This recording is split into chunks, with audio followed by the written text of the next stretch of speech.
Bonjour, je voudrais partager avec vous cette capsule très simple pour vous aider à comprendre quelques phénomènes physiologiques et psychologiques importants. Pour commencer, vous savez que notre état de santé connaît des fluctuations en fonction de l'état de notre constitution, de nos défenses immunitaires et de l'état psychologique dans lequel on se trouve.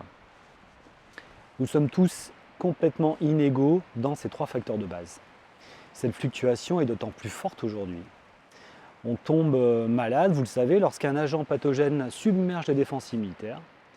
Et il en va de même au niveau psychologique, car vos défenses immunitaires sont dépendantes de votre état psychologique à 100%.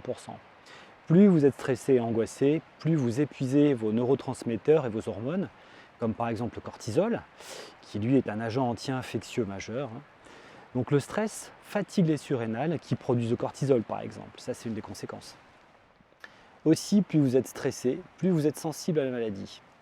Ces défenses immunitaires sont en rapport étroit avec la situation actuelle évidemment, et il est important d'identifier les influences physiologiques et psychologiques dans notre contexte. Nous sommes dans une situation exceptionnelle qui engage deux facteurs extrêmement puissants, donc à fort levier, en fonctionnant en synergie sur l'individu, tant consciemment qu'inconsciemment. Nous avons donc deux feux qui convergent sur nous. Un, la peur-terreur, terreur pour certains, parce que c'est au-delà de la peur, c'est un étage plus profond qui engage une morbidité pour soi, pour l'autre, pour les enfants, une morbidité pour le conjoint, les parents, et une morbidité pour l'humanité, car c'est un conflit mondial.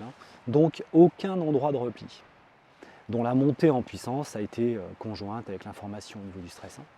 Et de deux, l'impossibilité de bouger, la séquestration autrement dit, avec l'attente qui vient augmenter ce stress, donc d'être dans l'impossibilité d'avoir soit une attitude de sauvegarde comme fuir, ça c'est pas possible, soit d'avoir une attitude de combat face au problème, c'est pas possible non plus, on est bloqué.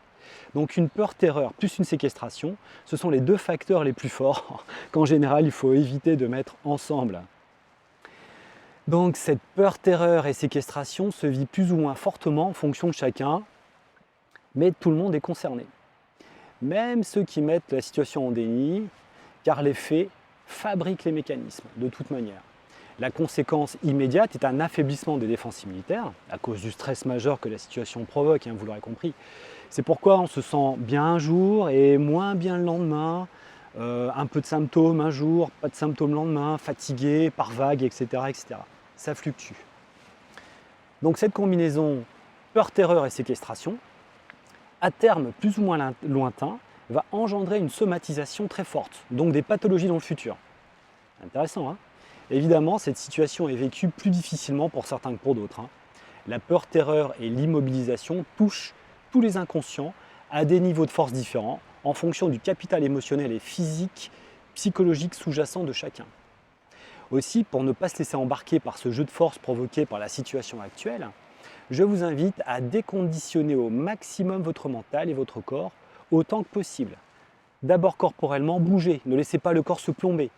Faites circuler le sang à fond un peu tous les jours, 10-15 minutes. Cela stimulera les hormones bénéfiques, l'hormone de croissance, la dopamine, mélatonine et les catécholamines. C'est l'adrénaline, noradrénaline. Ce sont celles qui vous permettent de réagir. N'endormez pas ça, surtout pas celle-là, car vous allez endormir votre corps et votre esprit. Ce serait une erreur énorme. Trouvez des exercices sur place au poids de corps, par exemple, il en existe, mais des tonnes sur Internet, à réaliser avec peu d'espace, grâce aux objets autour de vous, des chaises, des poids, des bouteilles. Stimulez votre système cardio-respiratoire tous les jours et vos défenses immunitaires monteront. Vous pouvez pratiquer quotidiennement des exercices respiratoires puissants en plus. D'ailleurs, les exercices respiratoires sont la base de la santé pour les personnes à mobilité réduite ou les seniors. Mangez propre autant que possible, le plus possible de légumes et un peu de protéines. Éliminez le sucre raffiné définitivement, ce sucre qui détruit le système immunitaire. Vous voulez assainir l'atmosphère, vous pouvez diffuser des huiles essentielles par exemple aussi. Il y a Ravinsara, Origan, Tea Tree.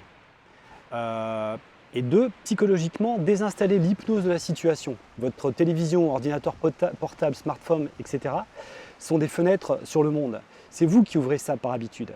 Qu'observez-vous à longueur de journée dans l'attente hypnotique? En continu. Servez-vous de cette fenêtre pour vous distraire, vous instruire.